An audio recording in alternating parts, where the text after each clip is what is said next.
बिबट्याचा वाढता संचार लक्षात घेता आमदार रवी राणांनी वनमंत्री गणेश नाईकांची भेट घेतली आहे। बिबट्याच्या नियंत्रणासाठी काही पावलं उचलणं गरजेचं असल्याचं रवी राणांनी म्हटलंय। बिबट्याला पाळीव प्राणी घोषित करून त्यांना ट्रीट करता येऊ शकतं असा अजब सल्ला रवी राणांनी दिलाय। त्यांच्याशी बातचीत केली आमचे प्रतिनिधी सुरेश सावंत यांनी।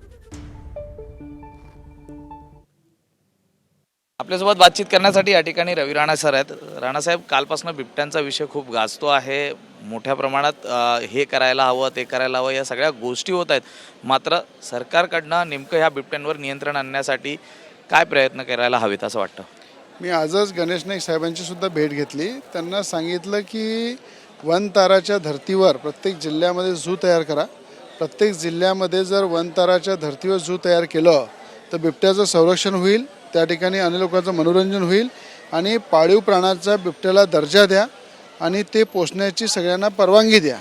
जर त्याला लहानपणापासून जर पालनपोषण केलं तर तो माणसाळला जाईल, त्याचं संरक्षण पण होईल आणि मोठ्या प्रमाणात बिबटे जसे खतरनाक कुत्रे वेगळ्या जातीचे घरामध्ये पाळतात त्यापेक्षा मला वाटतं बिबट्या चांगला आहे। त्याला जर लहानपणापासून जर चांगल्या प्रकारे बाबा आमटेंनी जसं आपल्या वनामध्ये ठेवलेलं आहे तशा पद्धतीनं काही सिलेक्टेड लोक जर त्याला पालनपोषण करतील तर बिबट्याचं खऱ्या अर्थानं चांगल्या प्रमाणे देखरेख होईल। एक पाळीव प्राण्यामध्ये त्याचा दर्जा जर देऊन प्रत्येकाला जर याचा अधिकार दिला तर चांगलं राहील।